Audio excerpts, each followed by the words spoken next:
The views expressed and the opinions given by the individual host and their guests do not necessarily reflect those of Para X, its affiliates, or its sponsors.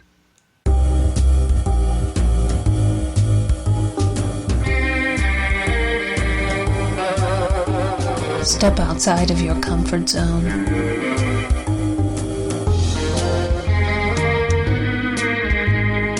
See the world with a whole new perspective. Join us and experience the unexplained on the Paranormal View. And welcome everybody right here to the Paranormal View on the ParaX Radio Network. I want to thank everyone for being with us tonight. Those here in the chat room and those listening from around the world, we appreciate each and every one of you. Tonight we got a good show lined up for you, and we're waiting for my guest to get online. But until then, I'll introduce you to the rest of the people. Tonight we got with us Barbara Duncan.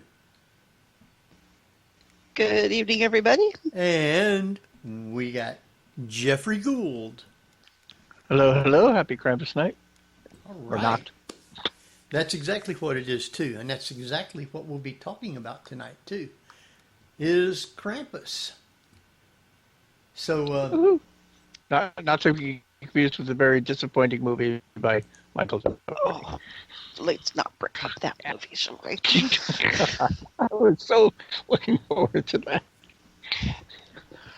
That Krampus in that movie was just like a Muppet.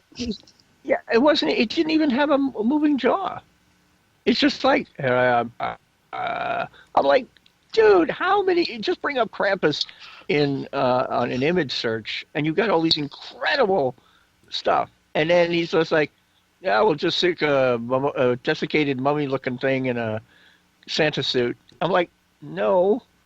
What? You made Trick or Treat. Why are you making this like this? It was pretty bad. Even the poster gave away. Even as a Krampus was not that good. I mean, when they finally got around to him, yeah. I'm like, have you ever seen Rare Exports? No. It is a Scandinavian comedy horror film about that Santa was more of a Krampus creature, and that he had been somehow sealed up in a tomb for years and years and years, and an archaeologist company goes in and brings him out, and he's encased in ice. And there are these they were referred to as Santa's helpers, but these odd little bearded men that were like his minions, and they were trying to help not only rescue the Krampus Santa Claus, but they were kidnapping children in the town so that he could punish them when he was released from this ice flow. We're adding our guest. Yay! How are you? Woohoo! And we have Lillee with us. Yes, we do. The COVID caverned Lillee, yes. Oh, no. Well, before you start talking, we're going to have Jeff introduce you. Okay. Oh, yes. Get up here, back up here. So our guest tonight is Lillee Allee, student of religion, spirituality, and paranormal investigation for over 40 years.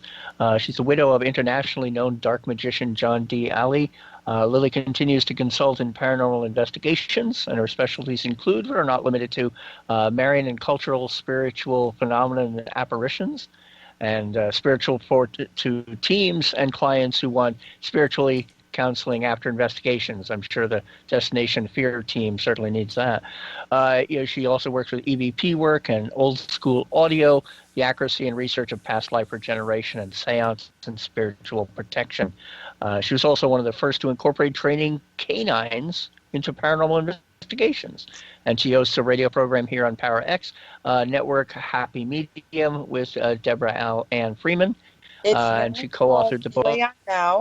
It's now called Aeon Now with Davron and Christine Motza. We switched it around recently. There you go. Allowed us to be a lot more general in what we were talking about. Because after, what was it, like 5 years, there's just so much you can talk about with mediums. And there was so much else going on in the world that we wanted to go to that route. There you go. So welcome, Lillee Allee. Thank you. Oh, you forgot one thing. She knows more about Krampus than most people on the planet. I was raised with Krampus. So are you his helper? As like a nanny or something? Yeah, he was my nanny. You didn't know? That's why I'm the way I am. Yeah, that makes total Barbara sense. and I were just before you came on. She and I were commiserating of how bad Michael Dougherty's movie was. Yeah, we'll talk about that. Bad is relative.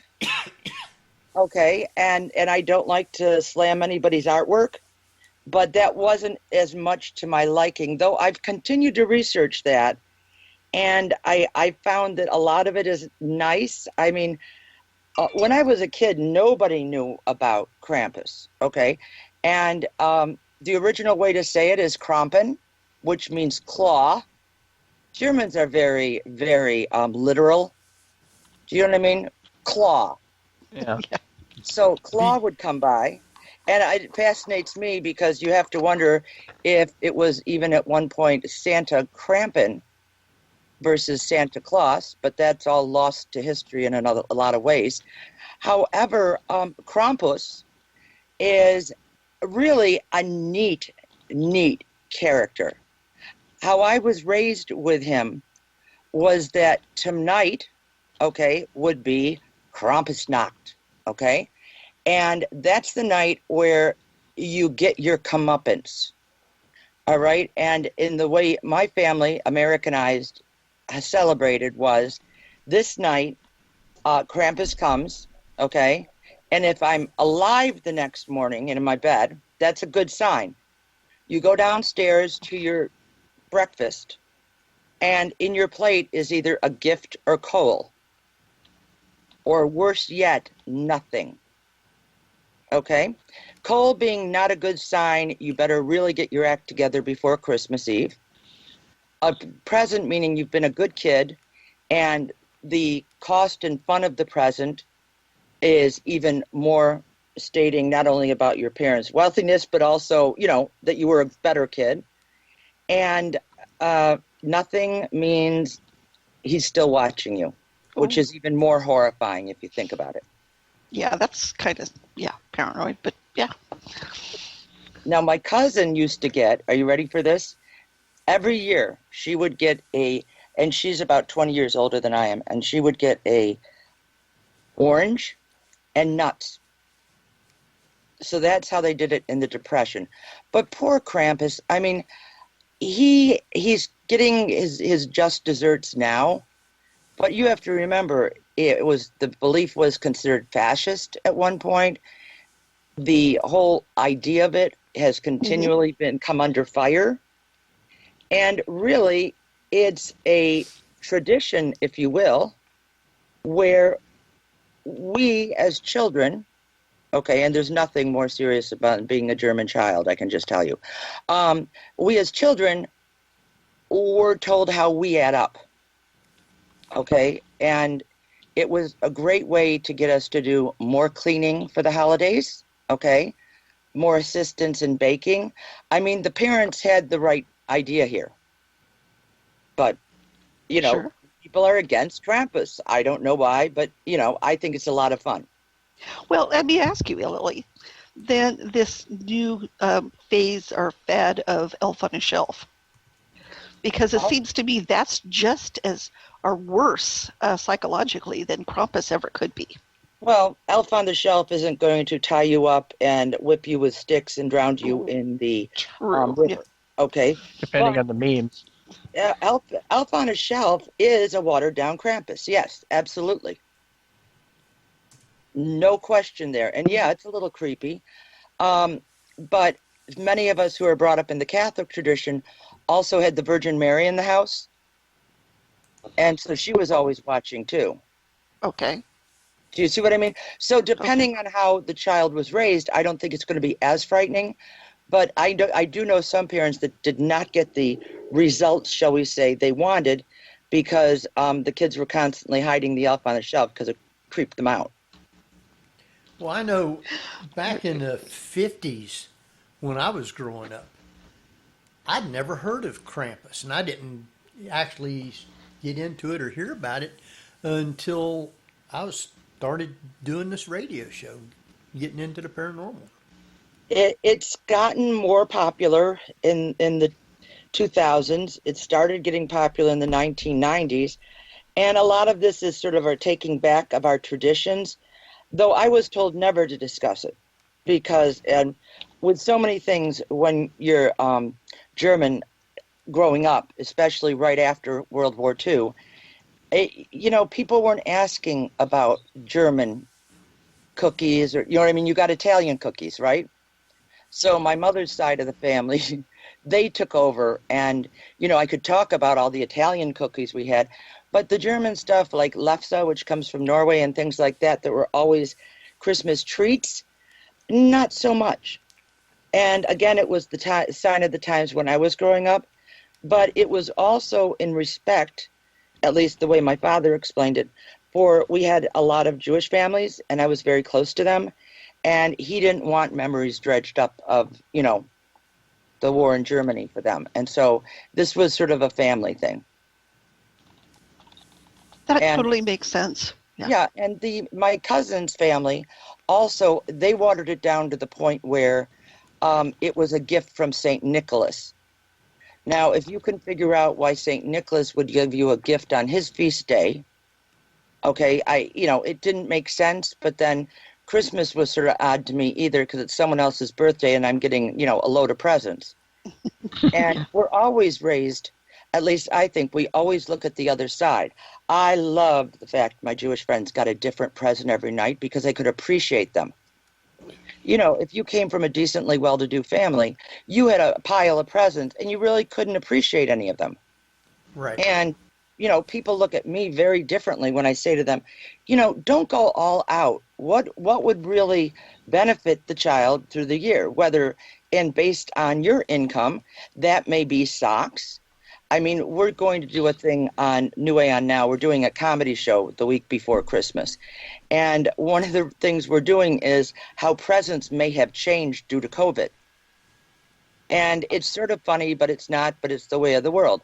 I mean, I know people who would kill for a roll of toilet paper right now in my area. So instead of the orange, you might want the, toilet paper in the sock. But that's not a lot of fun. But a cool mask would be a lot of fun. And so I think we have to change, if you will, with the times. And I think it's now nice to have diversity. But the story of Krampus, unfortunately, paints that stereotypical light where, Germans and Austrians, we tend to be very hard on our children, right? And so, and what did I used to get called in Salem? The Ice Queen. Because, you do it or you don't. And that's how I was raised. So I can see where people would be frightened by Krampus, but if approached in a family situation, you're much happier. And if you understand Krampus Loft, which is the run, then you'll understand it's the same thing. Well, not really, but it's similar to the day after Thanksgiving, though they didn't do it here this year with COVID, but usually Santa goes around on our wonderful volunteer firemen with the truck. Right. And they that's most and towns. you get to see Santa going around, right? And so he's reminding you that he's watching out on you and it's Christmas time is here. Well, Krampus is sort of a rougher version of that. I mean, the Krampus Loft. No, Dewey, Krampus is not at the door. Stop it. Otherwise. When you've got Krampus looking in on you, if you will, it's going to be a little more frightening. But if you were raised with it, the Krampus Loft is hysterical. And in a village, you knew all the guys who were dressing up as Krampus, and they were scaring you, and you were loving it. It's like a haunted house, if you will. That's very true, because I was watching the YouTube videos of the Krampus runs, and the kids were laughing. They were getting picked up by Krampus, and they were loving it. They were laughing and talking to the guy, and it was rather fun. And again, if it's done in that kind of situation, I think it's wonderful. On the other hand, just some unknown gang running through the street in a Krampus outfit, okay, is terrifying. But remember, in those villages, these are the people who they know. It's usually don't laugh. The police officers, the firefighters, the plumber. Do you know what I mean? And they have fun with this. And they scare the kids, but the kids know who it is. It's Uncle Joe over there, the white Krampus. And it's okay. But, remember, this has lasted almost 2,000 years that we know of. So I don't want people to think, I've had to argue this with a few people, in different chat rooms and everything. Well, it's a modern. No, it's not. Okay, it's not. And, well, it's evil. No, it's not. Okay, it's there to have fun. Now, what often would happen, and don't laugh, traditionally, the night of the Krampus run, okay, after the Krampus run, the guys went home, got gussied up, the mothers went home, and then there was a Krampus ball on Krampusnacht, okay? So tonight there would have been a ball. Well, now think of this logically. Are the kids going to misbehave when mom and dad are at the ball when they've just been told Krampus is coming? No. So they were able to have a nice night out. The oldest kids would babysit the rest of the kids, and it makes sense. Okay, do I think the kids acted up anyway? Of course they did. But it's sort of fun if you look at it that way. Now, you mentioned that he is 2,000 years old. Yes. So I am assuming that if this goes back to the old gods and traditions. Yes, there's no question, okay, that the way he looks, and the traditional Krampus is black or dark brown, but we've seen some great white Krampuses, okay? So he doesn't have to be as hideous, though it seems like the guys lately are really having more fun making him more crampy as we go along. There's always going to be giant horns on a Krampus, and that's because, depending on who you talk to, he's a half goat, and we know where that comes from, paganism. Sure. And as Christianity got involved, he's half demon. Mm-hmm. Okay, and you ring the cowbells and you have a good time. They run through the streets, the kids are giggling, the adults are giggling, and you can poke the Krampies with sticks, they can poke you with sticks, and you realize just how naughty you were this year. And there's nothing worse if you think about it. Again, if you're in a small village and it's not, just for TV, that, Uncle Klaus is walking by and saying to you, yep, you were the one who stole the $5 out of my wallet. Okay, now, is it really Uncle Klaus? It looks like him. It sounds like him. But how did he figure that one out? And he waited till the night? Oh, goodness, I'm in trouble. Mm-hmm. Okay. And the story can be as hideous as you want it to be.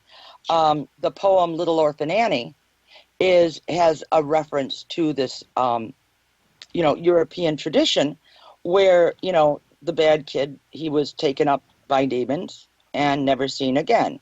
Often the Krampus will come in the house and allegedly take the child after beating him with sticks, wrapping him up in chains, and then going and throwing him in the river.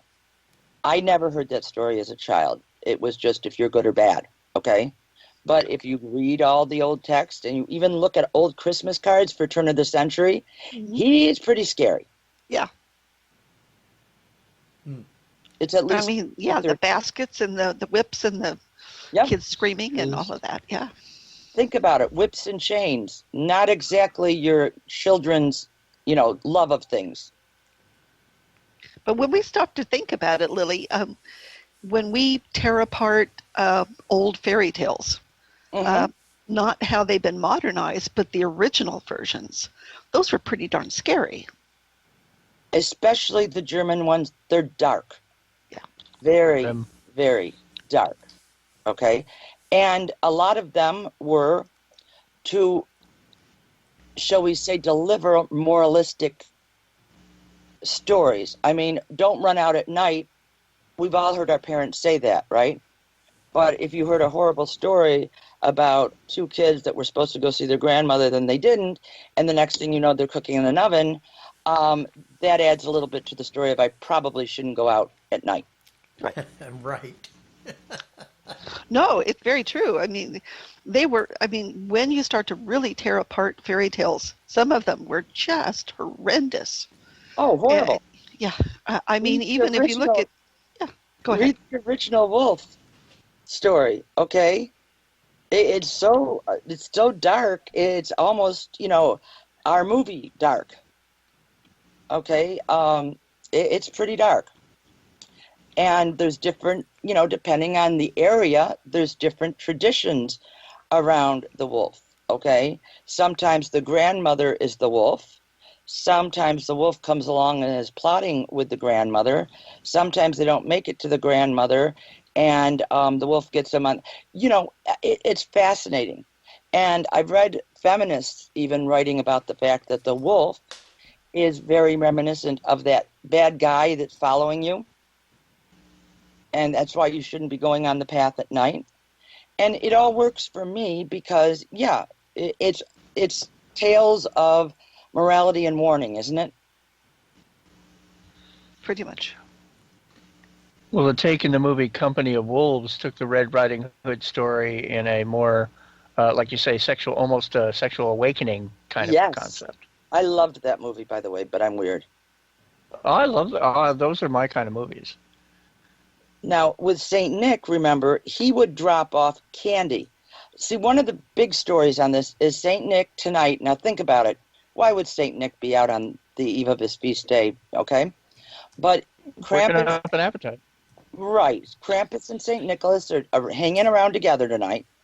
They're visiting the houses. St. Nick drops off candy in the shoes of the good kids, and Krampus will deliver birch twigs or coal. And the one show, I can't remember, I think it's called Grimm, they had the best Krampus where he'd say, "You've been naughty." And it was just classic. And that's what the problem was. So remember, if a misbehaved kid can be beaten, can disappear, stuffed, and die in Krampus's sack, or hauled off to his lair to continue to be tortured or eaten and kept in a cage or taken to be drowned. It's not, you just want to be careful with that. And you have to wonder, this is the dark side of Christmas in so many ways, okay? And there's always been, it's the dark half of the year. So there's always going to be, before we had Netflix, thousands of years ago, okay, before toilets were invented, we had, stories. We've seen this in the Celtic belief, where many stories were passed down, and to be a good storyteller really upped, your status in the community.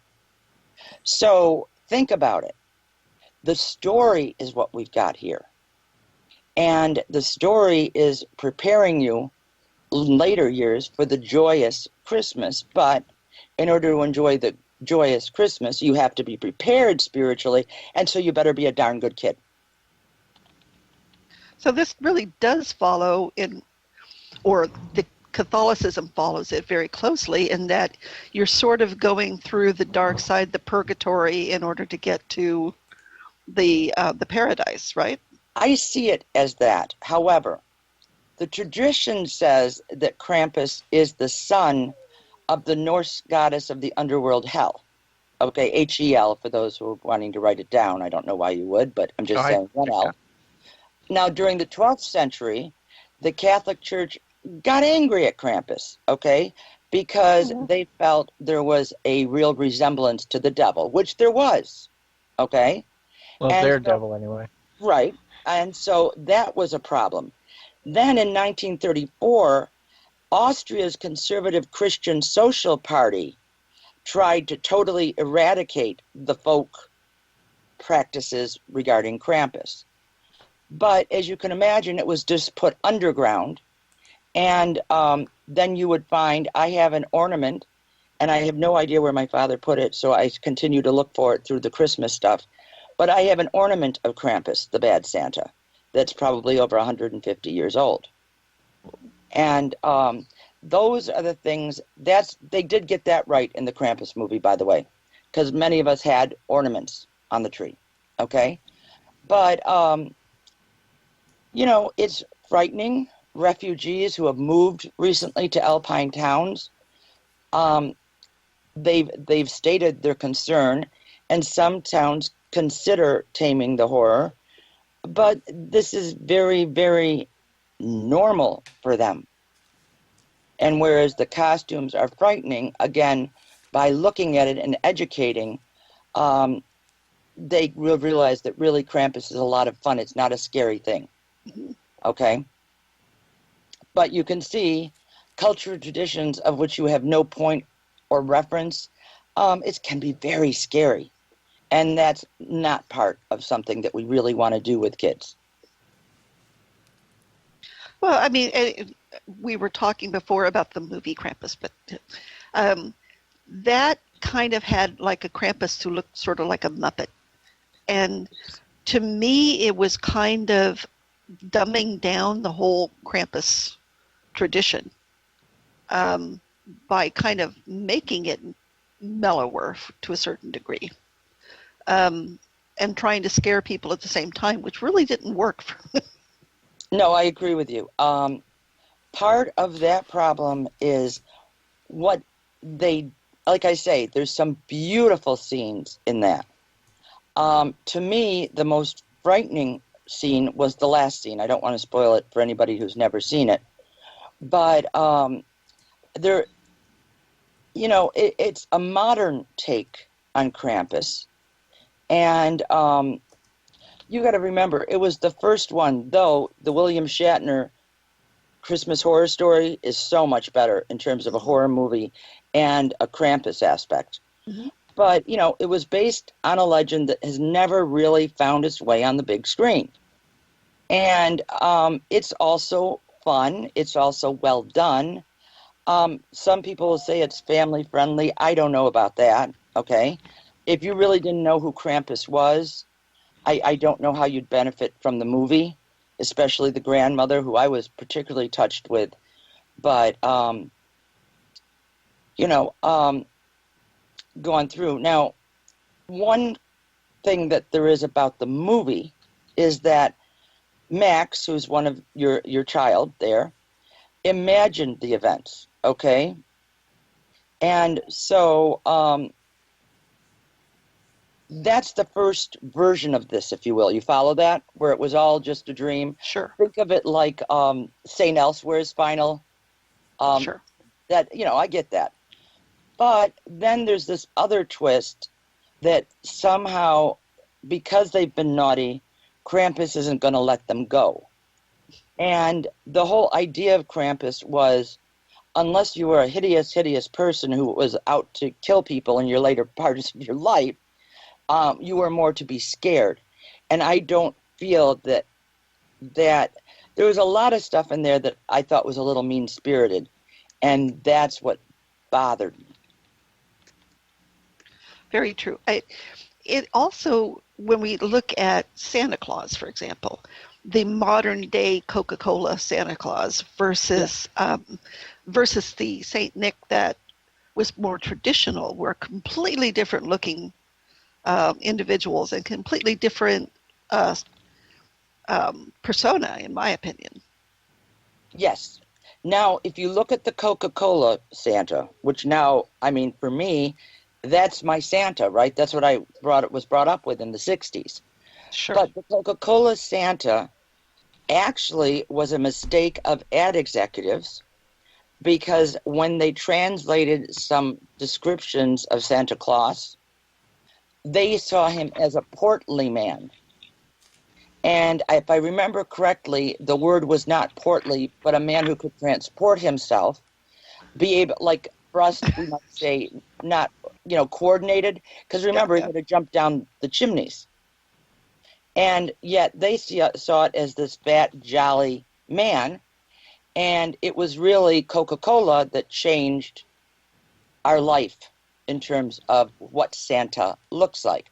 But if you want to know something very dark, Coca-Cola also changed our lives with the Charlie Brown special, which was originally intended, you ready, to be one of the first infomercials with Charlie Brown and them all drinking Coke. That didn't go over well, and so then we got the show that we're used to now. I don't mean to jump back a little bit, but I think you mentioned a second title that you said it really quick and you didn't want to spoil it, called Blastine. What did it say? Blastine? No, you mean the Christmas Horror Story? Maybe, but were you making a reference to it with the word? It sounded like Blastine, but you went right by it. I don't remember saying that, so that's sort of bizarre. Just before you said Christmas Horror Story, you said something that sounded like Blastine, but you didn't want to give away any spoilers, and then you mentioned William Shatner. Well, that sort of does fit the Christmas Horror Story. I don't think I said it that way, but I could have, because I thought the Christmas Horror Story, I was so excited, right? Because I heard about it and William Shatner was in it, and I was so excited. And if you know the history behind that, that was Canadians' Krampus. And so obviously we got our Krampus, and we didn't get the Christmas Horror Story in the theaters. We got it later on. So my neighbor next door, I love her kids, and so I rented Christmas Horror Story. Now, I thought, how bad could it be? They had seen Krampus in the movie theater, right? How bad can this be, I said. Okay, so after watching it with them, two wailing children, I realized that it probably wasn't the best idea. I can't tell you enough that, well, they say it's okay for children. It's not. It's really a teen movie. Very interesting, lots of fun, and I love William Shatner.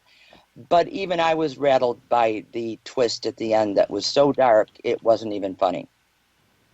Wow. It's almost like a dark comedy, like a la Heathers for Christmas. Now I have to find it and watch it. You gotta see it. You gotta see it. I mean, it's on Amazon for like, $14, but, so. No, you'll find it on one of them. They always put it on for Christmas right around there for free, because I always watch it every year. I love the movie, okay? Love it. There's so many little Easter eggs and so many neat things in there, but it's not for children. I learned that the hard way. The other movie that is for children that people don't often think of for Christmas, but because of Dewey, I always have it on, is Gremlins. And Gremlins is a great Christmas story. Oh, and totally. It's a much, there's a lot to talk about with kids after Gremlins. And if they don't want to focus on the sadness and the dark side of this thing, you've got the Gremlins to talk about. But that's a fun movie for Christmas too. For the COVID Christmas, get Christmas Horror Story, get Krampus, and of course, stream Gremlins. So much fun. Well, yeah, that's one of the best Christmas stories. Well, we forget that Christmas used to have that dark side, and ghost stories weren't told at Halloween. They were told at Christmas time. Exactly, because it was the dark half of the year. And like I said, I think I interrupted myself on this, but before there was streaming, we did storytelling, okay? And so you'd be sitting around the fire, remember, no TV, no, CDs to play, and there you are. And, we now have the Yule log even to watch. Well, back then, you either had your own Yule log or you didn't watch that either. And so that's when the stories. And a lot of scrying went on Christmas, especially for young women who hadn't yet found their their man, and men who hadn't found their ladies. And, of course, we can help them with that. That'll entertain them for at least an hour. Now, the article... And some people forgot the reason, and maybe you can discuss it too, that reason why Santa comes down the chimney was because that was the portal for spirits to enter a house. Yes, excellent point, yes. And the whole idea of the chimney is sort of I've read many articles, scholarly and just blogs on what everyone sees as the chimney, where Santa is almost like Krampus, if you will, and then he's reborn down the chimney to, the song, "There is something in the chimney and I don't know what it's been." Remember that one? No. No. Oh my God. Bob, I love to play that on the radio because it's so gross. But it's just a sweet little song. And what happened was, it's the sweet little girl singing it. And what happened was, Santa got stuck in the chimney. And, first it's making an awful smell. And then, it's been there for a year. Okay. And then at the last part of the song, there's something in the chimney and Santa can't come down. But Daddy says he's been with us all year. Oh. It's adorable. The Bob, I want to say Weathers group, but I can look that up and send It's Bob Rivers. Thank you. He is awesome. That is one of the funniest and well done. When you're just sick of the traditional Christmas carols, that is just, you just will lose it. The restroom door said gentleman is another one that you won't survive. It's just hysterical. But so Krampus would come down the chimney as well? I mean, which was chimneys the portal into a home for everybody? I didn't have a chimney growing up, so Okay. Krampus could come different ways. Now, one night, my mother said she wouldn't let him go up on the roof. He wanted to go up and make reindeer noises on the roof. And we have a pretty big house, okay?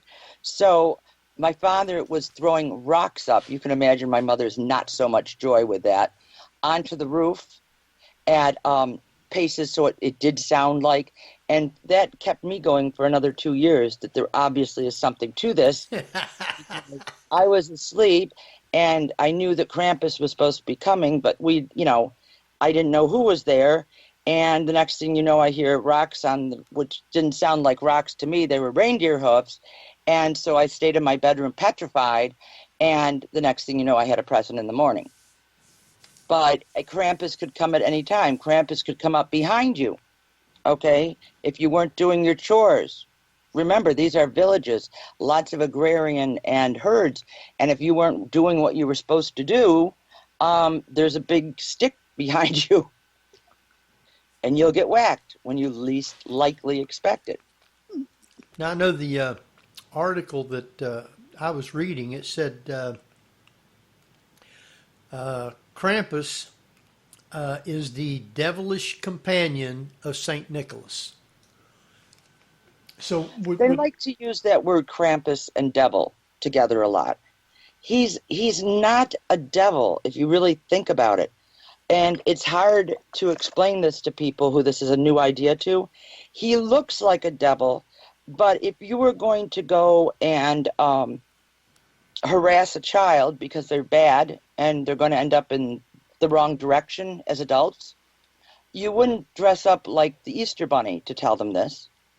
So that's why Krampus has that scary look. And, it's, I just don't see him as the devil because, this is someone who's working with St. Nicholas. Therefore, he really couldn't be the devil unless St. Nicholas wasn't a saint, if you follow me on that. Right. It's like they went out together and they both had the list, and you get the naughty and you get the nice, and off they went. Co-workers. Which is why you hear, were you naughty or nice? I think that phrase also comes from the Europeans and the Krampus stories, because it was all about naughty or nice. So, I just don't feel, I get because when people start comparing Krampus to the devil, they're saying that something he's doing is evil. And to me, evil would be this horrible monster that comes in, and whether you've been naughty or nice, he terrorizes you, right? Mm-hmm. No, this is an alleged terrorizing of the worst kids. Remember, you could get nothing, or you could get coal, or you just wouldn't be there anymore. That's right. You get coal in your stocking. Yep. Yep. A lot of people put stockings up for St. Nicholas Day. Yeah. And You know, I always equated Krampus more with Pan. Exactly. I would say Krampus is a twist of Pan. He's certainly man's animal nature, okay? And I think that Krampus is the one who's the very strict parent, if you will, whereas St. Nicholas always sees the best in the little monsters, right? Because you can go to Santa and tell him that, you know, you want to be better, and then you might get better gifts. I mean, it's really, psychologically, there's a whole nother phase of this, but it's really not a bad thing, okay? And remember, it's for someone who is not respecting the spirit of the season. What is the spirit of Christmas? Okay, or Yule? Community, right? Being together, celebrating family. And this has gone through thousands of years. This is not, you know, yesterday. Now, it's not COVID Christmas, so we have Krampus. He's been there trying to keep the family together, if you will, and trying to keep the kids in check. So, I mean, when we look at the whole Christmas holiday with Krampus included in it, Yep. It's almost a lesson for kids in karma. Yes, it is. Absolutely. Absolutely. Because you're not threatened. Okay, if Krampus gave you coal, you know what you did. All right? Yeah, I mean, you know, kids are excellent at, you know, well, it was not my fault. Yeah, I ate all the cookies, and then we didn't have any cookies for Thanksgiving. But, you know, it wasn't my fault. So that may be a situation where there's coal and everybody else might get cookies on St. Nicholas Day. And he'll see that, okay, and realize that everybody knows it was your fault. And, you know, it's a cautionary tale. And really, Krampus is there for respect, appreciation, and the holiday traditions and values, and even further, the community tradition and values. True, because I don't understand the Krampus run bit, but my guess is that it was simply a social gathering where it could be a community celebration. Yes, and keep in mind again, they all dress up. It's something fun for the men to do, okay? They all outdo each other with their outfits. Sometimes outfits and skins are handed down from generation to generation. And so after, you know, 3 years, from 7 to 10, you know that's Uncle James in that, you know, white outfit over there. Okay, but it's still the scary thing, the cowbells going off, and it's a sight and sound in terms of the senses. It's cold, there's sight, there's sound, and you're with your family. It's not like they put all the kids in a room and left a Krampus in there and turned off the lights. You're with your family, and it's a family-oriented event, much like I would say if you just reversed roles, like a Halloween costume contest. Sometimes today they'll have the best Krampus contest, okay? And again, it's a great excuse for the guys to be out there having fun, doing a little drinking. And this was part of the traditions. I think we all can understand in the 30s and 40s, 50s, and maybe even the 60s, this would not have been taken well in the United States. And there's a lot of reasons for that. Right. Well, now, it's like Santa Claus, I guess, you know, it's like you better be good because he knows if you've been bad or good. But they're mainly talking to the children. Right. Is Krampus more for the kids to shape up? Absolutely. It's for the kids to shape up. Okay. I'm sure you could really scare your wife or husband by putting some birch twigs by the bed and then say, "Oh, kinky. Wow, Do you have something to tell me? But really, it's for the children. And it's, if you know kids who've been brought up with this, they laugh and giggle and they like Krampus. To them, it is the elf on the shelf. Do they believe that Krampus is there? But again, this naughty or nice thing, it doesn't make sense with Santa because Santa looks at the best of everyone, right? Right. And so the naughty was taken care of by Krampus. Now, just to give you another thing, because it's COVID Christmas, as I'm calling it, okay, if you really want to get into movies, check out Mother Krampus. I know, it's not the best movie I've ever found, but it's based on the myth of Frau Perchta, a witch that comes on the 12 days of Christmas and she abducts a child every night. So there's different takes on this. You can hear about Black Peter depending on the different cultural traditions in the area. But there's certain, all through that area, okay, in the the Western European area and in Eastern Europe too, in some places, there are these, shall we say, antagonists to the all good Klaus. So are they still doing this a lot in Europe? It's growing, but as a tourist thing. Okay. So, you and I would probably love, if it wasn't COVID, to go to Austria and see. Many of the places have international now visitors to watch the Krampus Loft. Okay. And I'm for that and I'm against that only because, remember, these are community events. Okay. And sure, it's a great way to get tourism, except with COVID. But, you really couldn't have the long tongue and everything coming over at you. No. For safety with COVID. Right. But, yeah, it's there, okay? And it's now here. I've heard of Krampus runs and Krampus parties in New York, Massachusetts, Florida, California. I think there was one in Texas. And I think there's one in Minnesota now. The Krampus ball. Yes. Yeah. And, the whole idea, if you ever saw, the one thing that reminded me of a Krampus ball, if you will, if you've ever seen Rammstein's, oh my goodness, what is Du riechst so gut? You smell so good? On their video, they have one of those balls. And it's really cool, the way they put it into the story of a werewolf. Ooh, I have to look at that one. Oh, it's awesome. So you want the original, not the other one.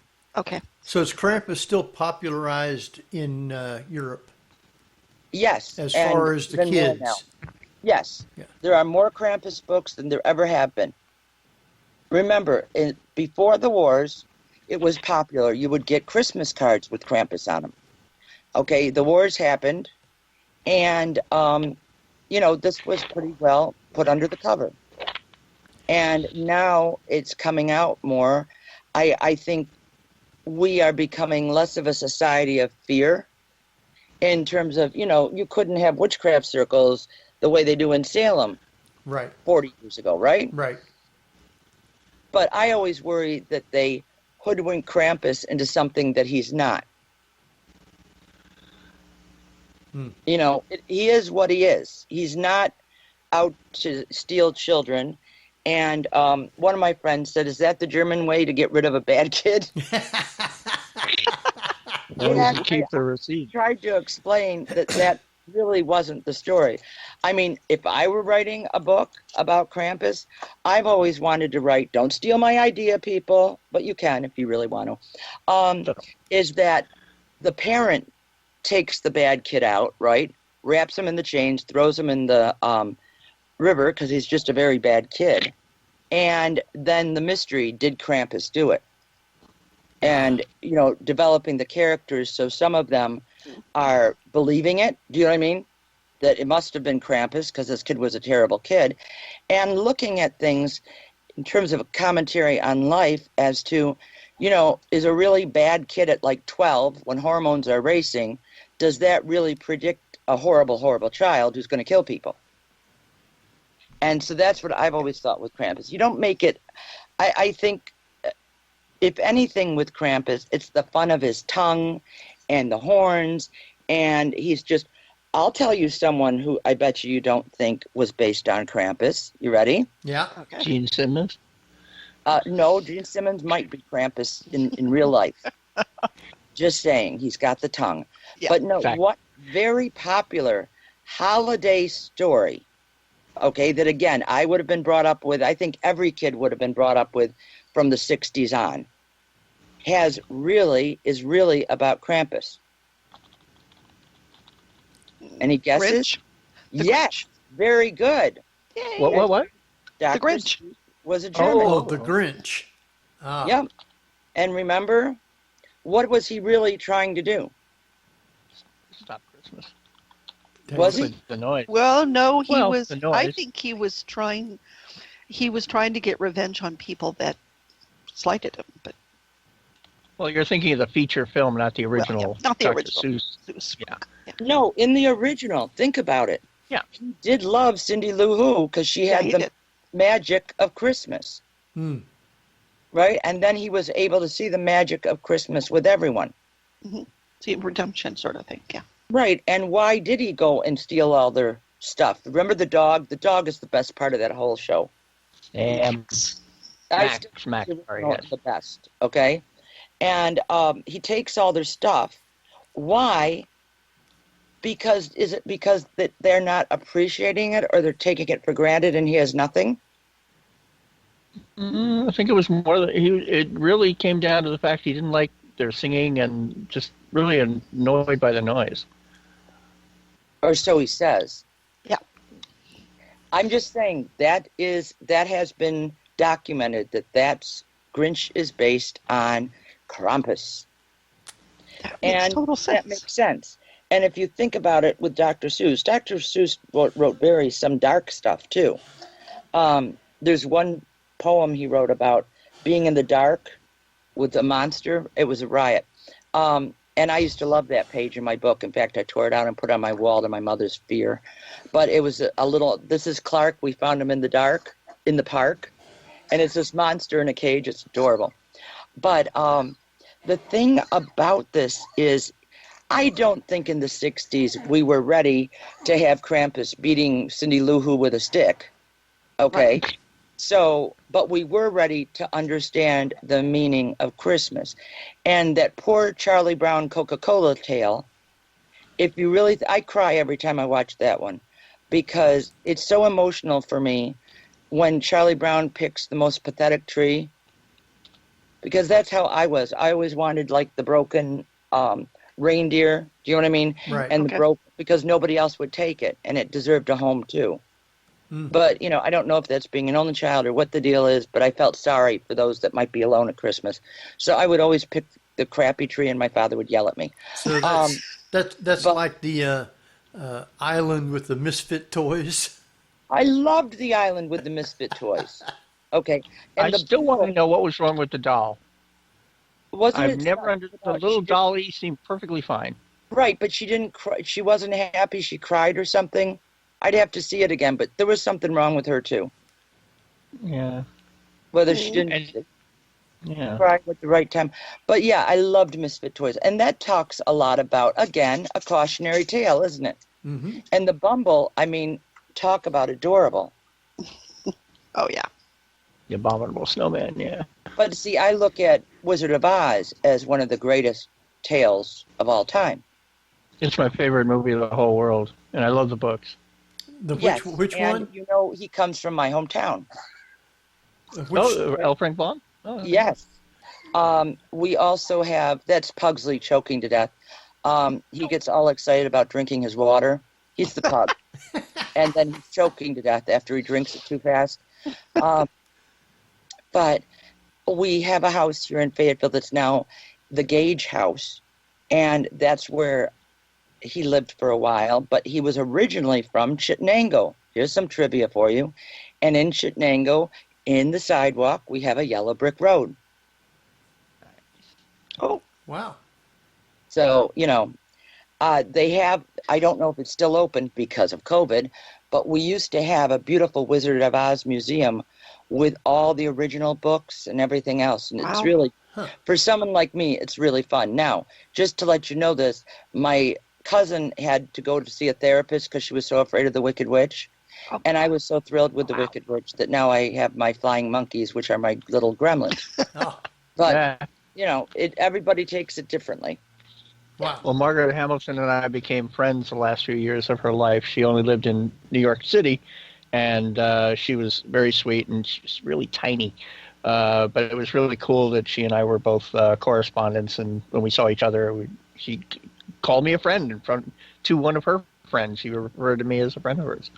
Well, I am honored to be talking to you because I think without her, okay, that would not have been a good movie. Everybody looks at, you know, the three, and I mean, to me, her and the Cowardly Lion, as you know, Mhm. that was switched around Burt at the Lahr. last minute too. Burt Lahr, yeah. But Well, Burt Now- Lahr was cast as the lion. Scarecrow, Ray Bolger was originally going to be cast as a Tin Man, and he fought it, and he pointed out that when he got his contract with MGM, he wanted to play the Scarecrow so much he had that as a clause in his contract. If they ever made The Wizard of Oz, he would play the Scarecrow. I think that's awesome. Yeah, and then of course we almost lost Matlock because he was nearly killed with the Tin Man makeup.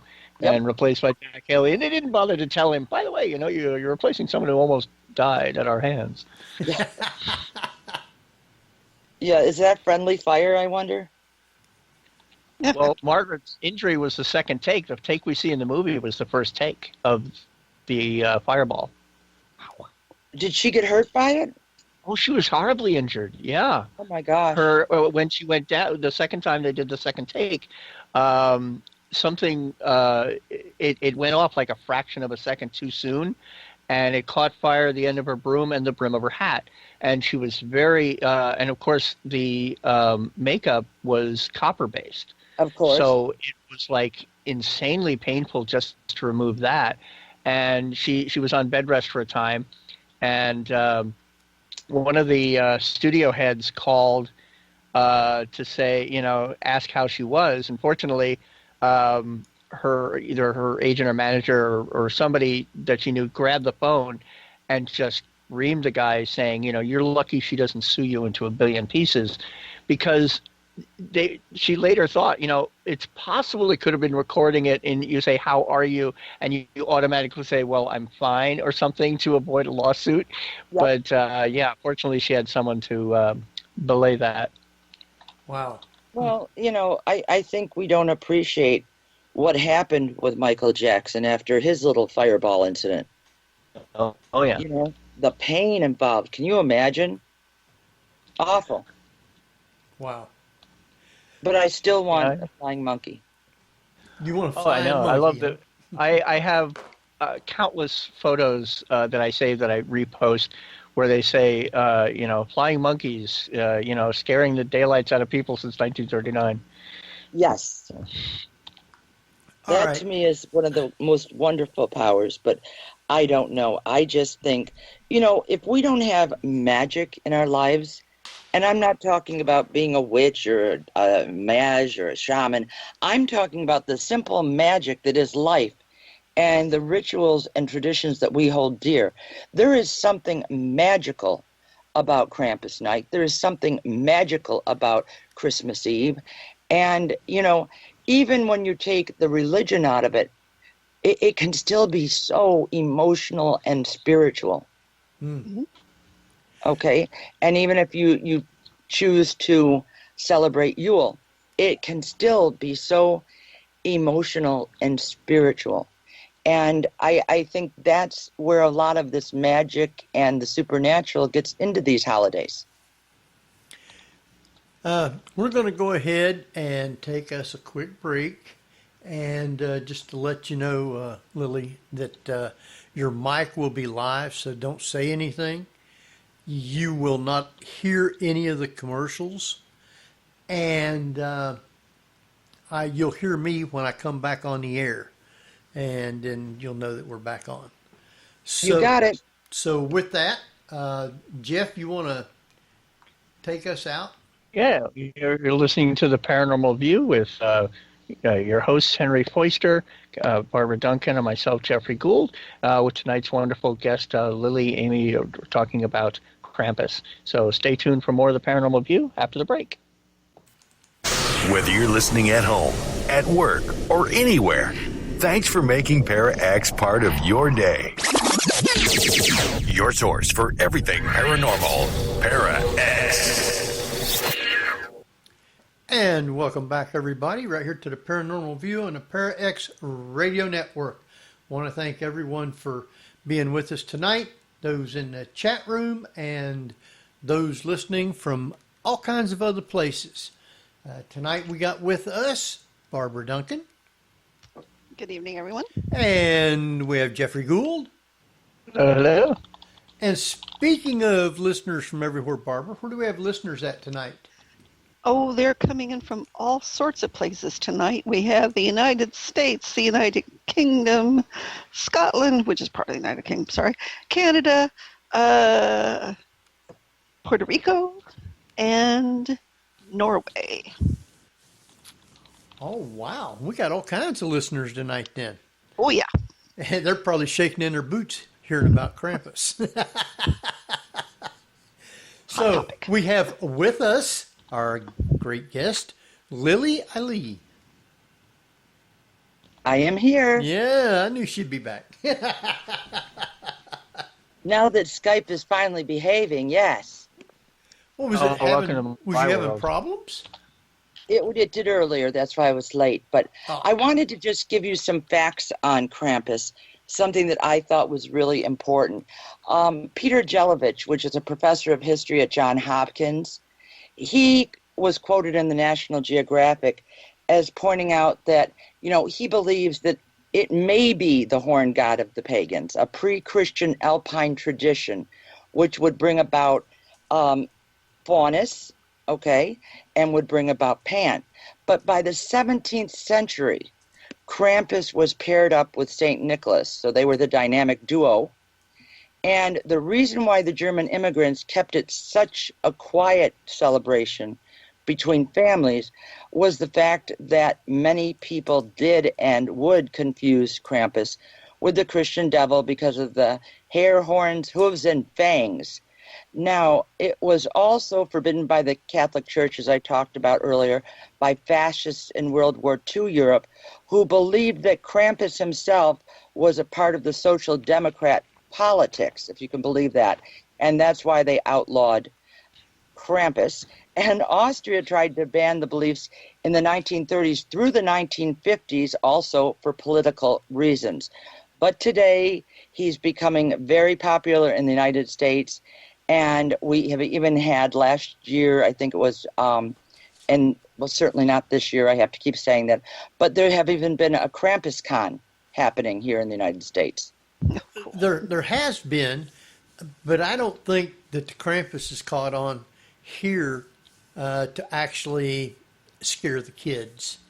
I think it's more of an adult thing now. It's more adult time. It's more of adult fun Yeah. here. Mm-hmm. I don't think we have enough gentlemen who want to spend their hard-earned bucks to make Krampus outfits and dance around in the street in the afternoon. But let's talk about that a little bit, because modernization of Krampus, there was lore going on, or at least some stories, that Krampus also abducted loose women and immoral men. Yes. And, that was another thing but that wasn't, it sounds good, okay? And again, that's a great story for a teenager who might be going awry and running amok. But, I think that would have been quite the wonderful excuse if you wanted to get rid of your wife. Oh, well, she was pretty bad, and Krampus came. I saw him last night. He was hoofing around, and he took her. I don't know where she went. So I don't want it to be seen as an excuse for foul play, if you will. Mm-hmm. Krampus is just fun. You now can still get them on postcards, I hate to say it, but Christmas cards, dolls, shirts, and mugs.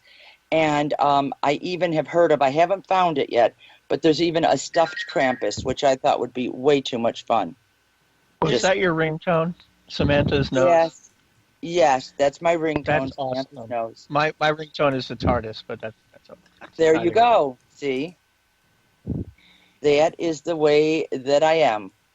Just so you know, Idaho Krampus Con will be back in 2021, it says. Okay, beautiful. So we can go back to KrampusCon.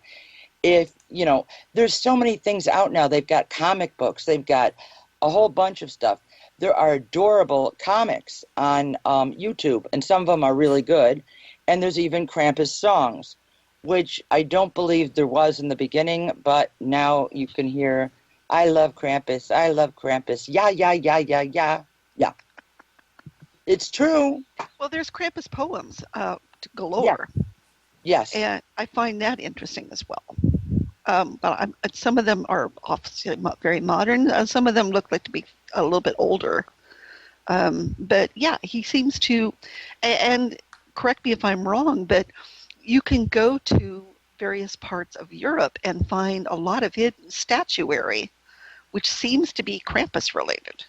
There is even a Krampus related, I say it's Krampus, but there's a Krampus related statue on a building in Albany. And it's so obvious to me. But we've never been able to find out for sure if it is Krampus. But we're working on that. Huh. Well, it's interesting because if you look at statues of, or facades of the Green Man, for example, Yep, he also has that look. absolutely.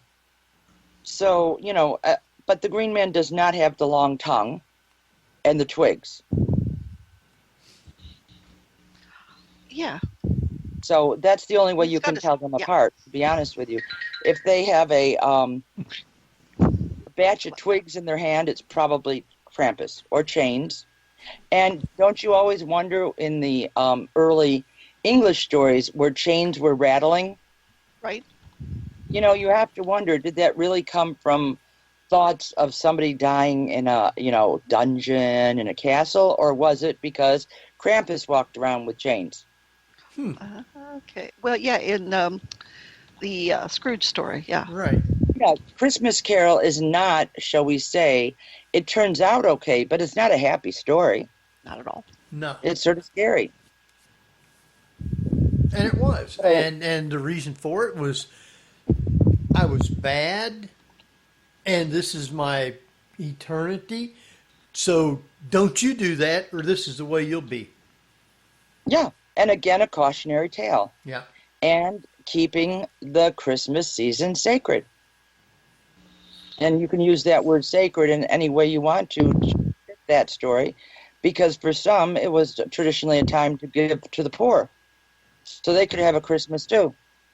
And, especially the English stories are rife with people who were not kind to others, and so they got their comeuppance. Remember that word when you were a kid? Oh, yeah. You're going to Get your comeuppance. Yeah. Yep. Well, now, back in the olden days, Krampus was awful big in Europe as far as really with the tales to scare the kids. Is it really big there now also scaring the kids, or is it kind of went mainstream for adults to party on? I think it's both. I think, the Krampus Loft, again, though it's becoming a big tourism thing, I wish that would stop. It's become a great Hit the tourism set. thing. Yeah, but I think that is also regarding the misbehaved youth. Okay? And, again, you will see in villages the mayor or whatever may be dressed as Krampus, and if he sees a bad kid, they may get a little swat with the birch sticks. They don't fool around. You've all seen the videos, right? They're pretty scary, but they're fun. Yeah, some of those are, especially the night runs. Yes. Where the illumination of the fire, because they are carrying torches, it's amazing.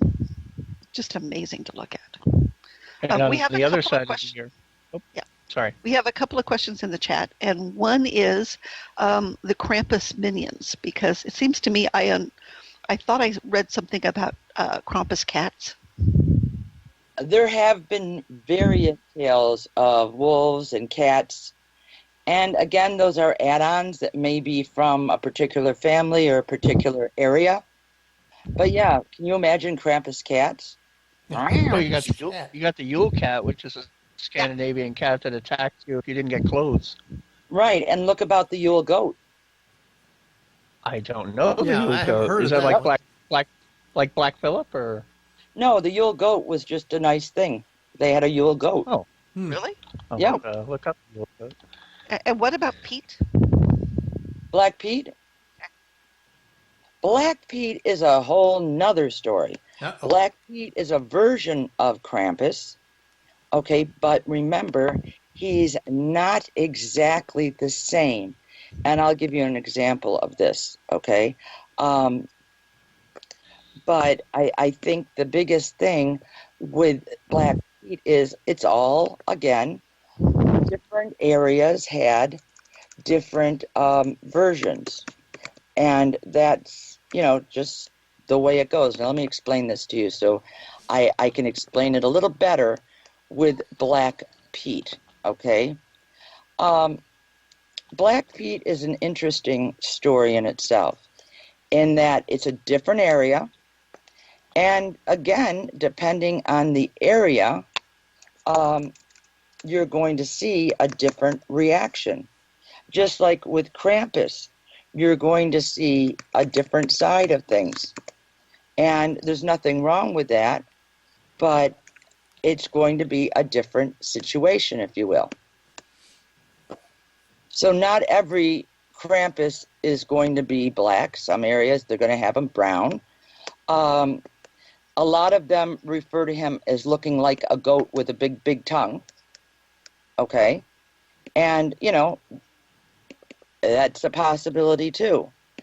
But when you think about it, there's a lot of parts of this dark Christmas that have affected people throughout the ages. And I'm going to tell you about down the chimney too. Now, Black Pete is actually, he certainly hasn't taken over in the United States because our society would never allow this. Okay? It would carry a lot of different issues for us. Basically, he's a jovial servant, and he is terrifying, and he's played each year by a Dutch man, are you ready for this, in blackface. Okay? He's bizarrely popular in Holland, and it's really turned into more than these days of a minstrel show. But you can see where I'm offended by it. And that's where our cultural traditions and Holland's aren't going to work together. Right. Okay. Now, the other one that's similar to Krampus is, of course, the Lord of Misrule. Okay, and this comes from England. Way back, and still done sometimes today, someone would be selected at random to assume the title of the Lord of Misrule. He had to lead the Christmas festivities. Okay? Now, one of the perks was they could get as drunk as they wanted to, perform pranks, do tricks, and command anyone to do anything they like. Of course, it was all fun and games, but more than a few people took it too far and they got beheaded. So that's not as popular as it used to be either. Yeah. Lose your head over something. Yeah. Yeah. Just saying it could be much worse. But another thing, you were talking about the portal and chimneys. There are countless European legends that tell about helpful and malicious spirits or entities sneaking into your home through the chimney.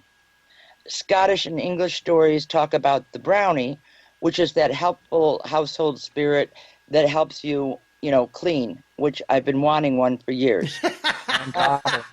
And they're the cobbler kind of elves, right? Yes. Now, in the Middle Ages, conveniently, witches were also thought to pass into their homes through the chimneys. That's why you didn't see them. Of course, they were going around on these brooms, and then you didn't see them anymore because they snuck down through their chimney. Even in Greece, they had goblins known to crawl into the homes through the chimney, and they terrorized the family. And in 19th century Pennsylvania, Pelsnickel or Belsnickel would slip down your chimney, and he'd give a good child an orange, but punish the naughty ones with a whip. Wow. Gee, where did that come from, do you think?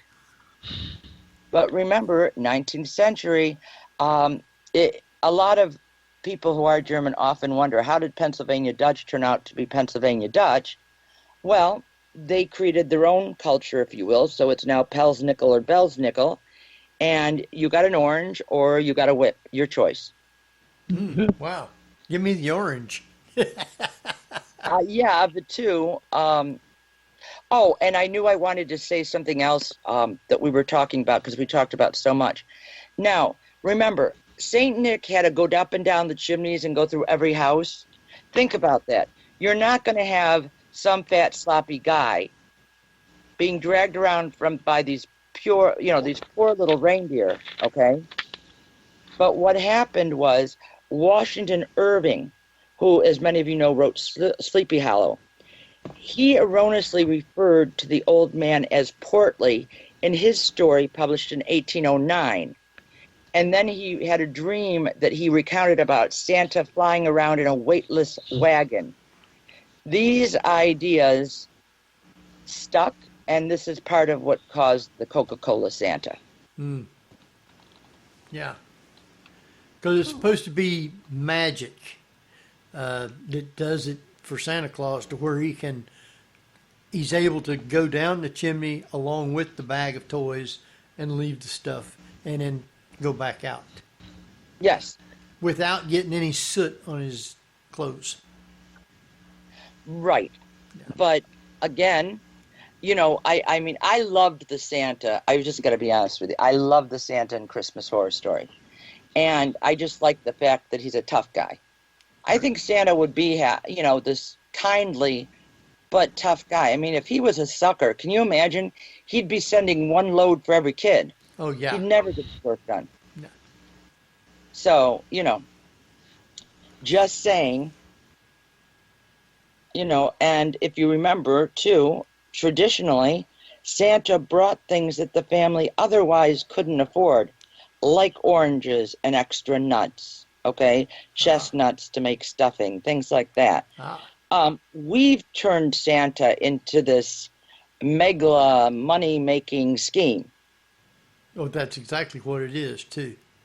And we took the Christmas tree from, again, European sources and turned it into something it just shouldn't and couldn't be. Right. I'm not for the fake trees, but I remember, you probably remember them, too. Do you remember the metal trees in the 60s? The little aluminum ones? And you have a little round light, red, blue, and green. It would turn and shine on it. Yeah. Yes. I mean, how gross is that? That's nothing about, celebrating the beautiful outdoors inside. Now, again, in the German households, we would take cotton, and it took 2 to 3 days, depending on the size of your tree, and a thick layer of cotton on all the different boughs, so it looked like there was snow on it, because it was supposed to look like something that you'd brought in from outside, right? Not some metal, post-apocalyptical future Christmas. Right. So a pink aluminum Christmas tree is probably not a good thing. I'm sure if you had a reason for one, I think that would be great. But, if you're a little bit more of a traditionalist, I sort of like, my Christmas tree the way I have it. Same way I got into a great discussion with a friend who I play song pop with, okay? And he was always raised with Santa being black. Why? He's black, right? Huh. He's an African American, and that's what he was brought up with. And he said, I'm wondering, do you have a problem with that? And I said, absolutely not. My Santa may have blue eyes, but that's what my family had, right? Right. If you were in China, I would hope that if you wanted to grab our traditions, you would at least make Santa yours. Right. Do you know what I mean? I don't see anything wrong with that. And so to me, we all have to check our own stuff at the door and say, if we're going to be diverse, allow everyone to have the Santa that works for them. Right. That's true. As well it should. And please, no blackface with the Black Pete. I think that's just, I mean, I get it, that was their, but that's something that, you know, I don't think anyone's going to say that's really diverse and great, and let's start doing that.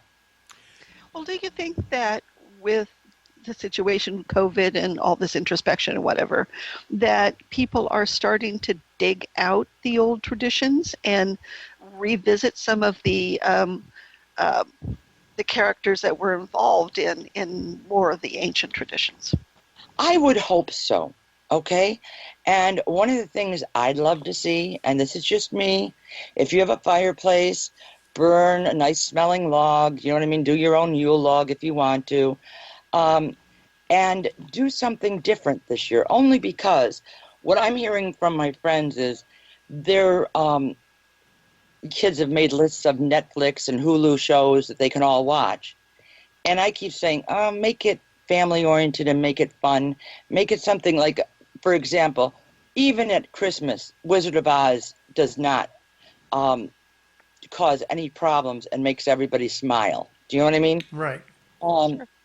But you have to be careful. On the other hand, to me, I think board games are a great opportunity. When was the last time you saw a family sitting down to a board game? And I think that would be fun.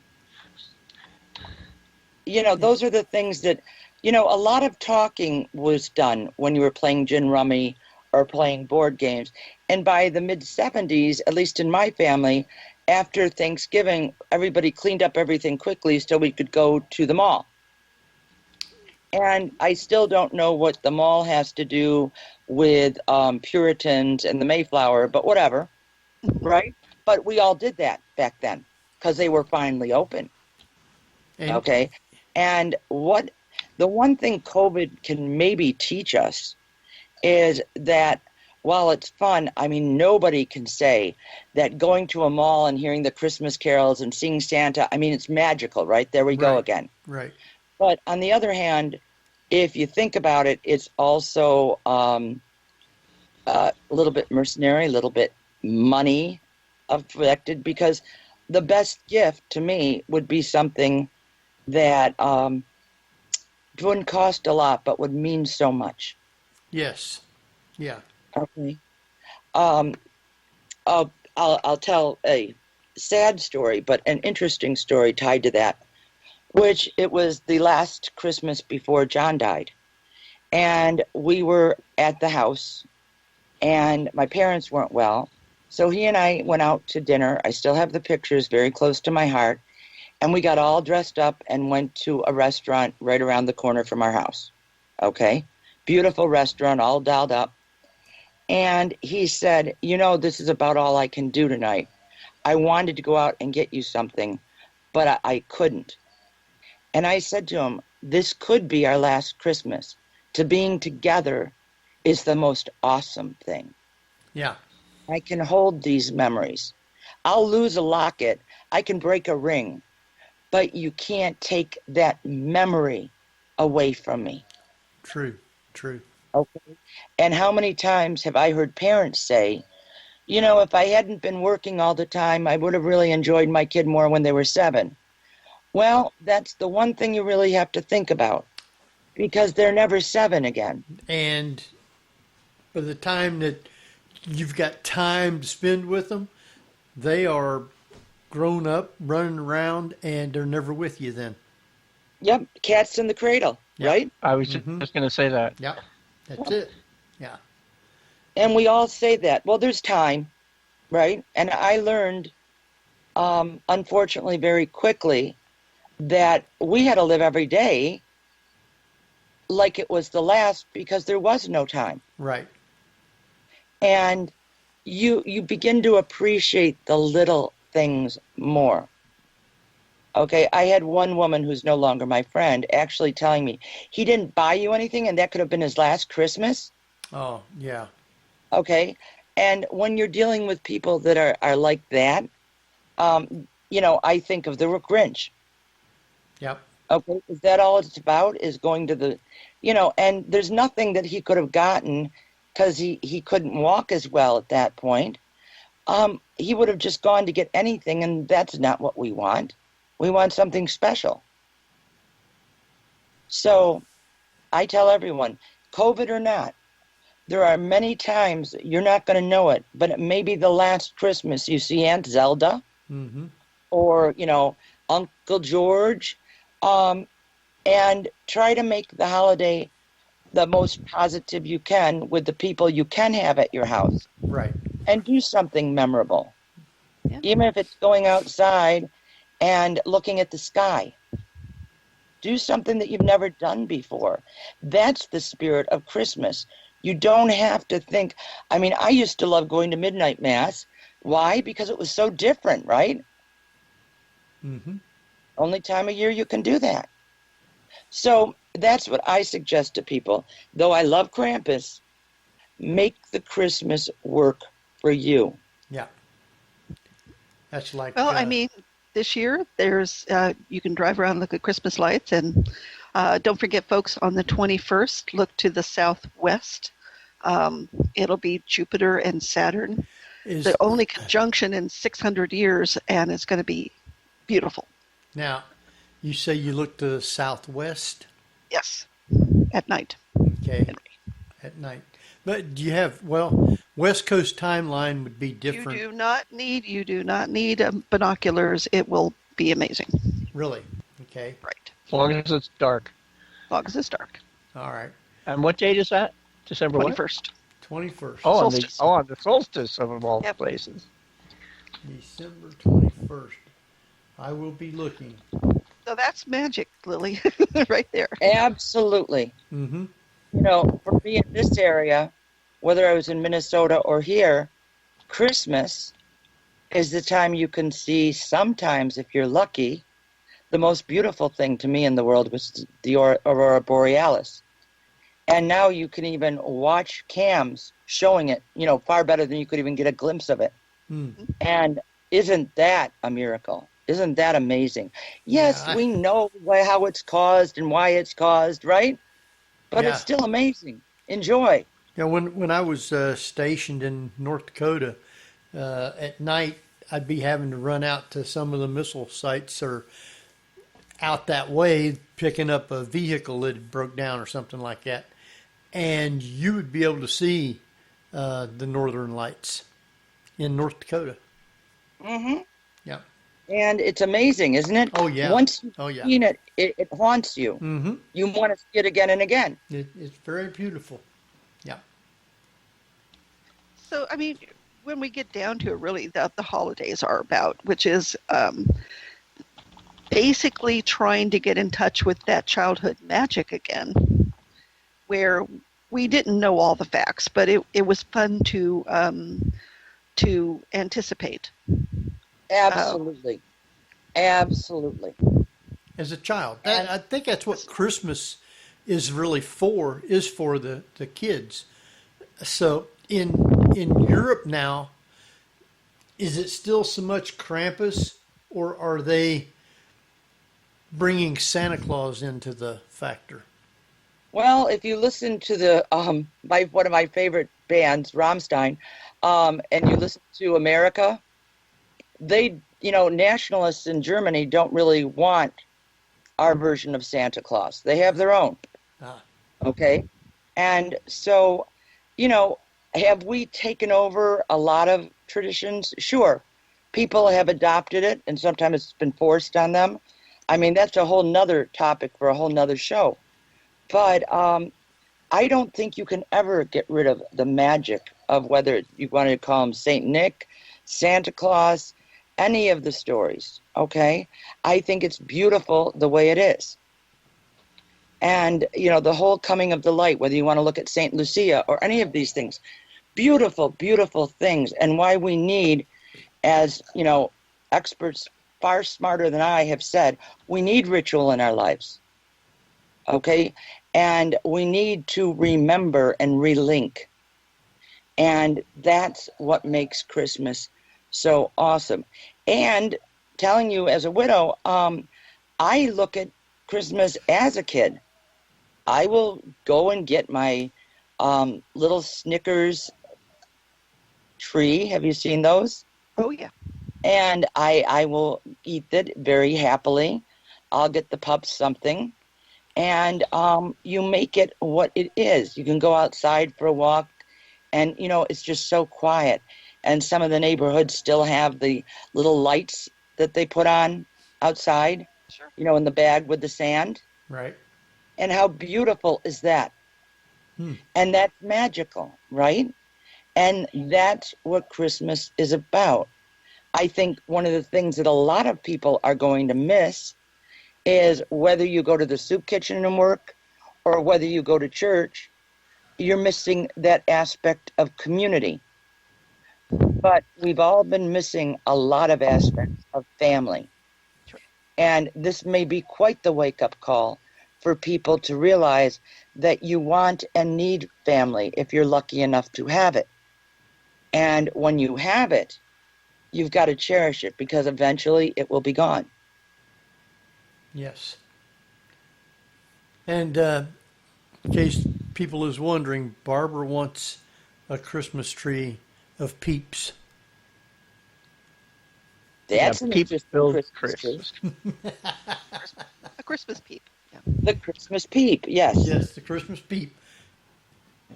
Alas, I there should- are no holiday peeps this year because of COVID. So Really? None at all? Yep. Huh. I've seen some somewhere. I know I did. there may be some old ones around there, but they're all in production now for the spring peeps. But Wow. But think of it this way. If you've waited this long, Yeah. Easter peeps are going to be good. oh, I don't eat them, but No, she Oh, don't eat them. You just like to look at them. I I eat photograph them. Yeah. Okay. Get on Amazon. I'm sure you can find some. Take pictures Oh, of it. yeah, I'm sure. Yeah, I don't know if I would eat them if I got them, you know, last year's peeps. Yeah. Just saying, they might be a little not tasty, might be a little hard, but, you know, each to his own. Very much. But yeah, it's interesting that in a day of modern technology, that everybody knows Krampus is not real. Right. But we still need him to a certain degree. Because we need that association of life, right brain, left brain. We need fact, but we also need the ideal. Yes. You say. Well, I'll give you another example that I think is huge, okay? How many of you left out milk and cookies for Santa? Back when Anyone I was do that? little, Yeah, probably. Okay. Did you ever come down and find the cookie bitten? No. Oh. Well, I had parents, so yeah. Yeah. Okay, no, I would often find the cookie bitten. Okay, now whether they let the dog bite it or they took a bite themselves, I don't know. But the cookie was usually bitten and the milk looked like it had gone down. Probably the cat got some milk that day. But I'm just telling you, think about it. You know, once you're 10, it's all out there, right? Oh, yeah. But when you're 5 and you leave the milk and cookies for Santa, Yep. and you find a bite, it makes you wonder. Mm-hmm. You'll argue with your older siblings. And remember, parents encourage children to leave the cookies because that way, and this was started, by the way, during the Depression, that you should also be grateful for the things you're given. And giving was just as important as receiving. Yes. Okay? So it sounds like a cute little custom. Oh, we'll leave cookies for Santa. But there was another tale for children. Yeah, I would eat all my cookies. Even the ones you left for Santa? There probably wasn't any left to leave for Santa. Poor Santa. No, really. But Krampus never. I mean, the Krampus never had offerings left for him, correct?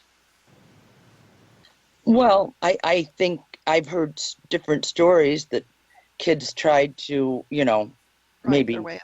bribe Krampus, but we never knew what Krampus liked.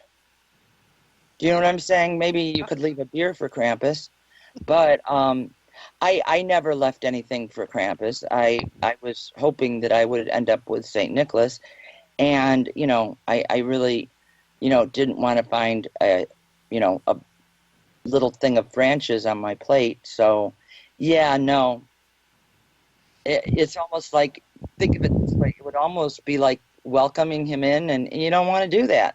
Okay. So no bribing your way out of trouble. Yes.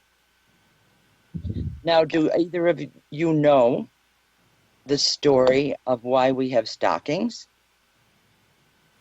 That's where they would leave, I guess the early kids, that's where they would get their presents at, was in the stockings.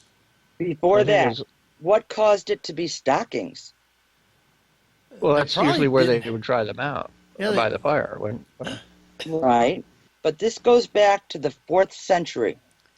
Ready for the story? I would assume they didn't have a tree, and so therefore they just had stockings.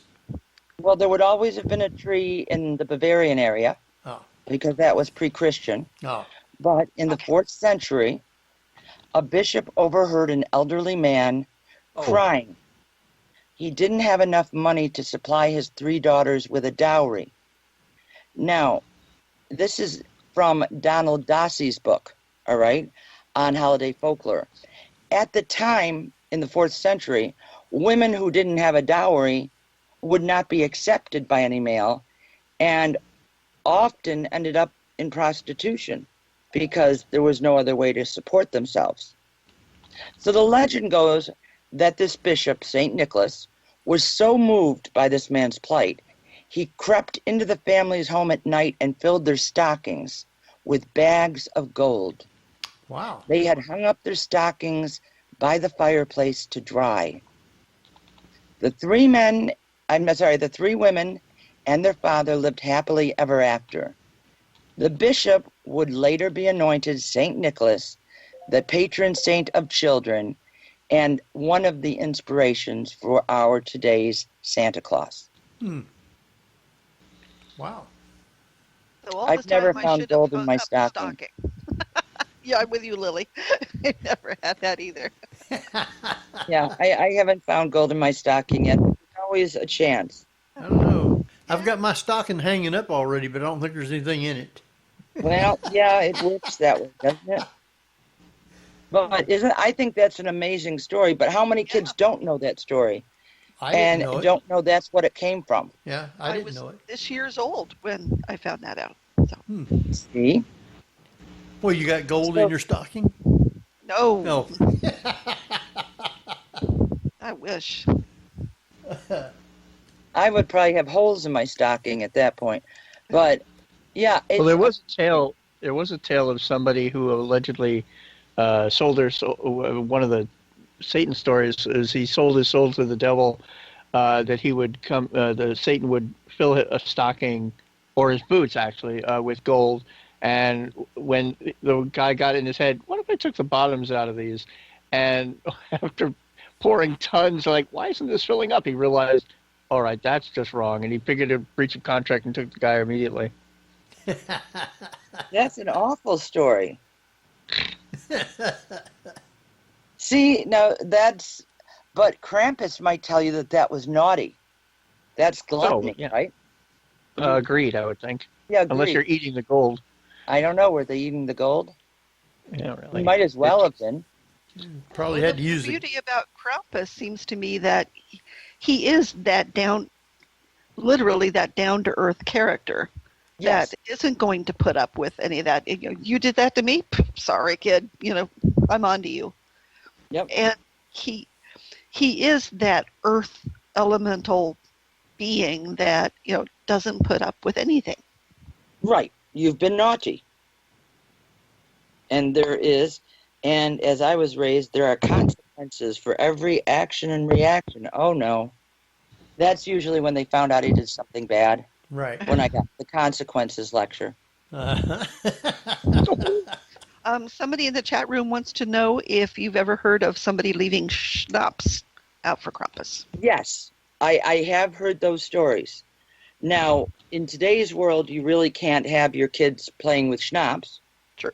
But in Germany, it would be a lot easier for children to be around beer. It's just a different culture again. Right. And maybe Russian children leave vodka. You never know.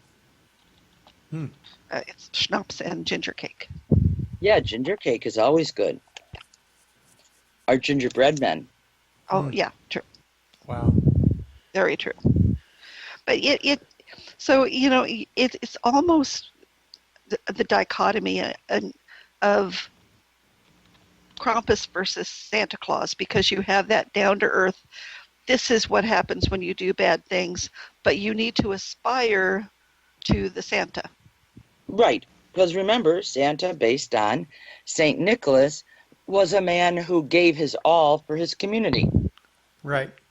Okay, so these are lessons, again, of the golden rule: do unto others as you do to the As you would have others do unto you. do unto Yeah. you. It was funny because I was talking with a young person recently, and I said, remember the golden rule? And they said, what?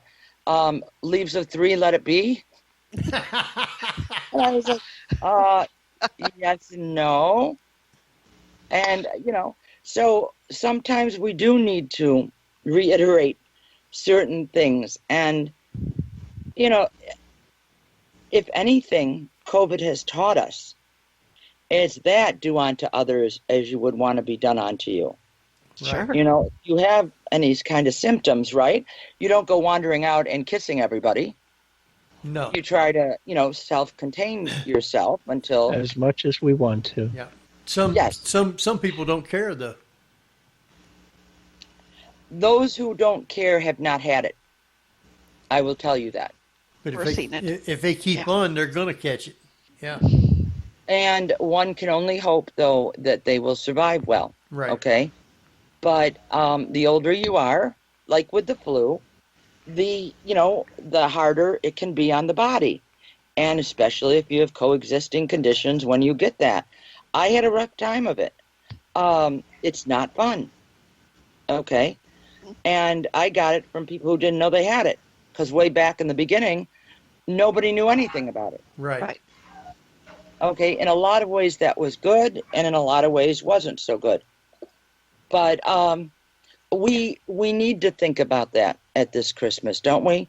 Yes. I mean, be polite. Don't rush the malls the night before when you know you may be bringing back a different gift for your kids. Yes. Okay? The wrong You kind. want to do everything you the gift that can. will keep on giving. Yeah. It's actually worse than the fruitcake. Think about it. Oh, Henry loves fruitcake. No, You know I do not that we love had a fruitcake. We had a fruitcake that went around our family for 17 years. The same fruitcake?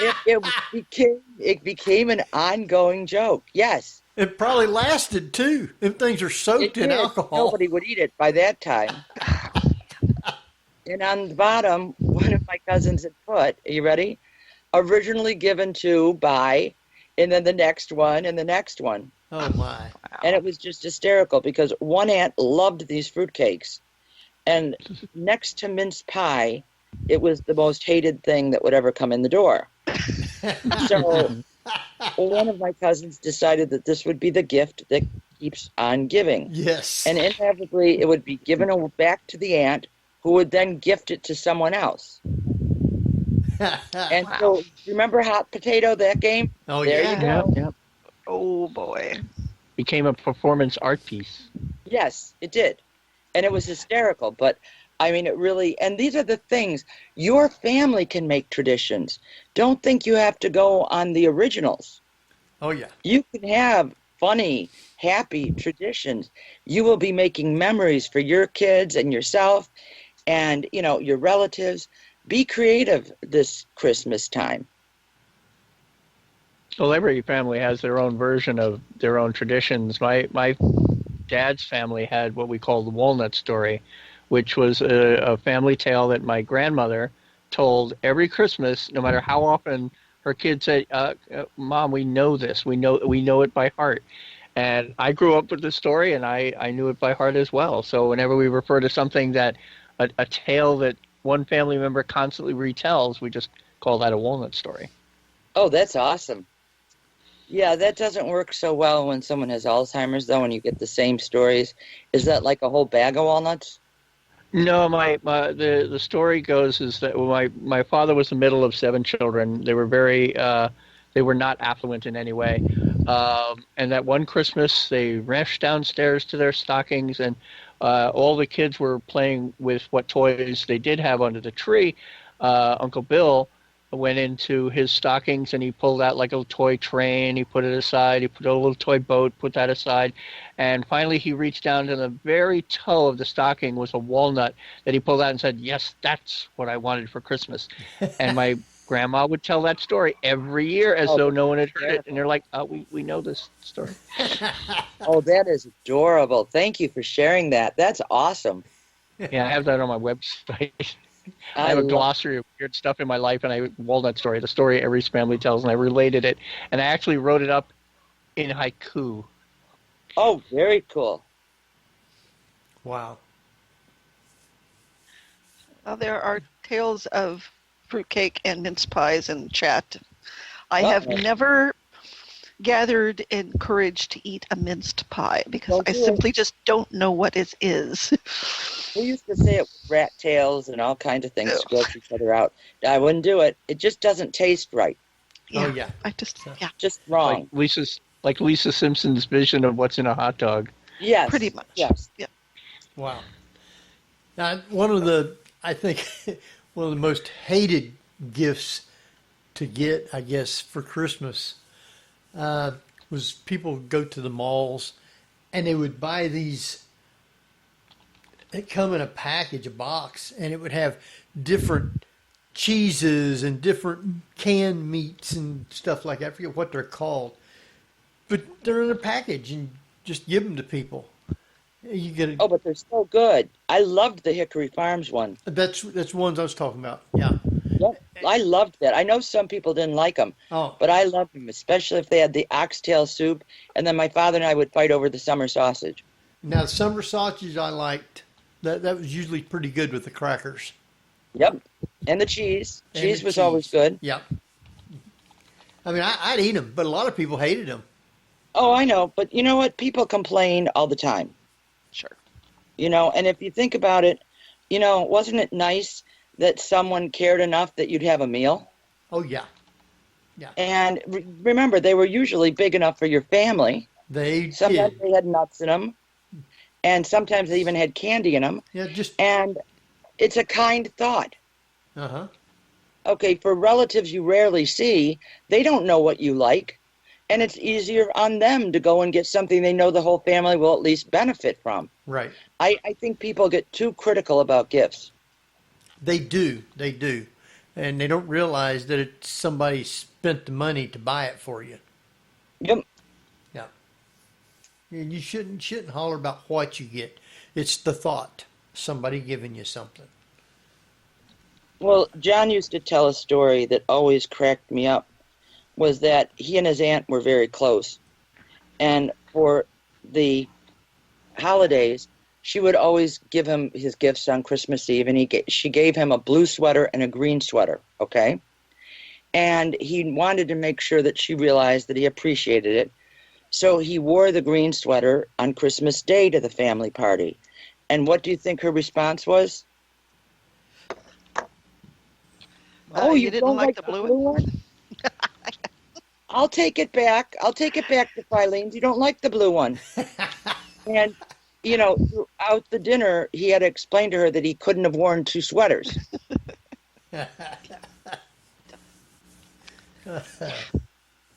Wow. Ooh. So, 2 hours went fast. What time frame did Krampus operate in? Was it always before Christmas, or was Krampus a year-round thing? Krampus could be whatever the family wanted, but in my family, it was clearly just the night of the 5th. Okay. A lot of families, it was the night of the 5th. But the story can work. Remember, you're trying to get your kids to behave until Christmas Eve. Ah, So if you need babysitting from the older kids, if you need, more work in the field, whatever, this is the time, get it done because you've got control. Advent is actually prevent.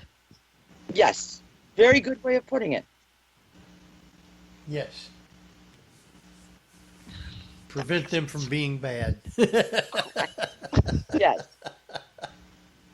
You'll have at least a month of not so much crises. Ah.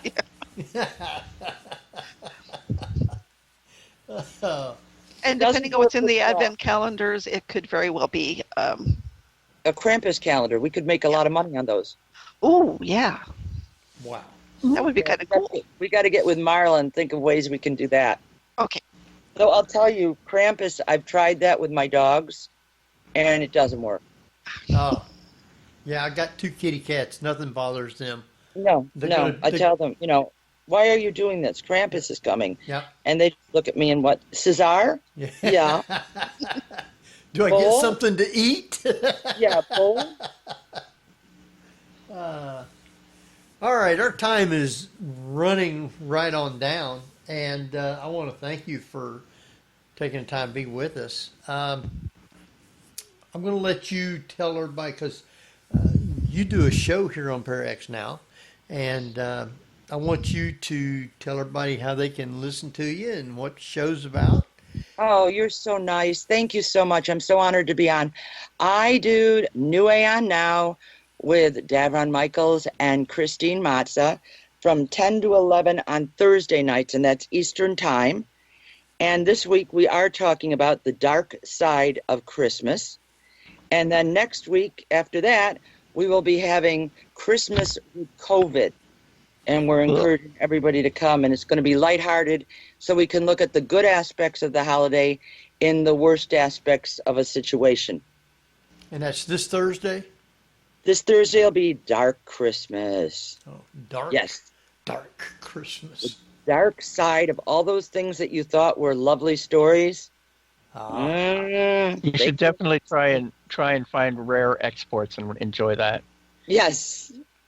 Wow. I'm looking for peppernuss cookies that I have not found yet. And usually I can find them on Thanksgiving Day. And so, what kind of cookies are those? they're white powdered cookies that have I want to say spice inside. And you usually get them like our Wegmans gets them. And I haven't seen them yet. Are they like a German cookie? Yes, they are. Okay. We got a store. They're kind of peppery, aren't they? Yes, they are. Okay. We got a store here in Hamilton, and it's called Jungle Gyms. And you go in there, they have all kinds of cookies and food from Germany. And you go back, they have a whole another section that has food from Switzerland or Sweden and all those places. They got different types of food from all them places. So you can get on Amazon and you can find those German cookies on Amazon. That's a happy story. Yes. Yeah. With that, our time has run out, and I want you to stay on until after we're off. Well, thank you. This is Henry Foister. Jeffrey Gould. Barbara Duncan. And we will see you next week at the same time. So, good night, everybody.